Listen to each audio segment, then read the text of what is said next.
Mahatma Gandhi, Ho Chi Minh, no? Ho Chi Minh. Itu dah luar ini ke Malaysia dia tak ada ni. Itu apa kita?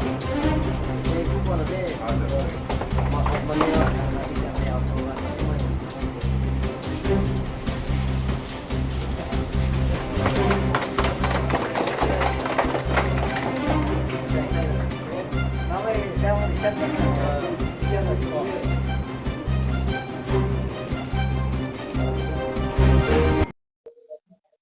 আমার যিটো চেষ্টা করো প্ৰভাৱিতও আছে আৰু প্ৰাক্তন কাৰ্বি ছাত্ৰসন্থাৰ সাধাৰণ সম্পাদকো আছে তেখেতে বহুত কিতাপ লিখিছে এতিয়ালৈকে 9খন কিতাপ লিখিছে তেওঁ মই গম পাইছো আগতে কাৰ্বি আংলঙৰ ৰাজনীতি ইতিহাস এই কিতাপটো বহুত বিখ্যাত আছিলে কাৰ্বি আংলঙৰ বাহিৰেও অসমত কোনে কোনে সেই কিতাপটো আছে আৰু প্ৰায় মানুহে সেই কিতাপটো পঢ়িছে যে কাৰ্বি আংলঙৰ ৰাজনীতি ইতিহাস এইটো বিখ্যাত আছে ইংলিছৰ পৰা তেওঁলোকে লিখিছে কাৰ্বি আংলঙৰ পলিটিকেল হিষ্ট্ৰী এইটো কিতাপটো বহুত বিখ্যাত আছিল এতিয়া আজি যিটো উদ্বোধন কৰিছো মাই ট্ৰেভেলছ মেমৰিজ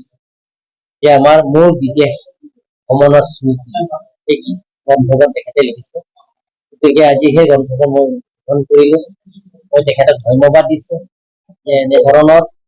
বিদেশত যিবিলাক গৈছে বিদেশত যিবিলাকৰ ভ্ৰমণ কৰিছে আজিলৈকে কাৰ্বি আংলঙত অসমৰ বেলেগ বেলেগত লিখিছে ভাৰতৰ বহুতে মানুহে লিখিছে যে বিদেশত ভ্ৰমণৰ ওপৰত তেওঁলোকে যিটো এক্সপিৰিয়েঞ্চ অভিজ্ঞতা সেই ওপৰত কিতাপ বহুতো লিখিছে কিন্তু কাৰ্বি আংলঙত আজি তাৰিখলৈকে মই দেখা নাই শুনা নাই যে বিদেশত গৈ কি তেখেতে পাইছে বা কি তেখেতে কৰি গৈ আহিছে এই গোটেইখিনি তেখেত এটা কিতাপ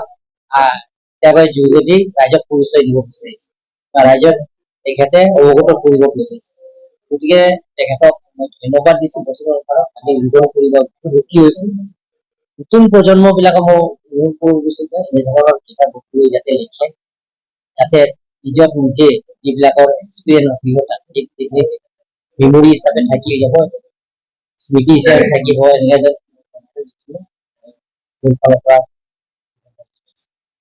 হ'ব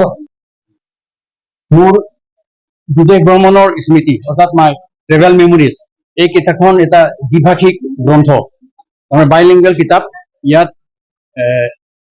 পাঠকসকলৰ সুবিধাৰ্থে মই ইংলিছত আৰু অসমীয়াত লিখিছো গ্ৰন্থখন আৰু গ্ৰন্থখনৰ মূল্য হ'ল 500 টকা আৰু এই গ্ৰন্থখন মই গুৱাহাটীত প্ৰিণ্ট কৰিছো আৰু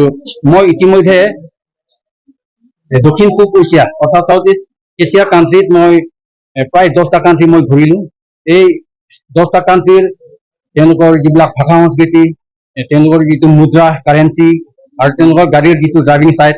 আৰু ভাৰতবৰ্ষৰ লগত তেওঁলোকৰ দেশৰ সময়ৰ পাৰ্থক্যটো কিমান এই গোটেইবিলাক বহুত অভিজ্ঞতা মই লাভ কৰিছো আৰু সেই গোটেই অভিজ্ঞতাৰ কথা মই এই গ্ৰন্থখনত উল্লেখ কৰিছো আৰু এই অভিজ্ঞতাবিলাক পাঠকৰ সৈতে শ্বেয়াৰ কৰিবৰ কাৰণে এই গ্ৰন্থখন মই ডায়েৰী হিচাপে সন্নিৱিষ্ট কৰিছো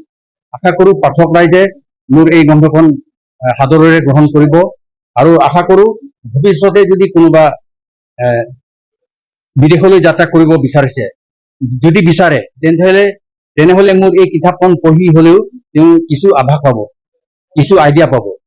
গতিকে আৰু মই আহ্বান জনাব বিচাৰিছো যিসকলে ইতিমধ্যে বিদেশত ভ্ৰমণ কৰি আহিছে তেওঁলোকে নিজৰ ভ্ৰমণ কাহিনী লিখক যাতে ল'ৰা ছোৱালী বা ছাত্ৰ ছাত্ৰীসকলে সেই কিতাপখনৰ পৰা জ্ঞান আহৰণ কৰিব পাৰে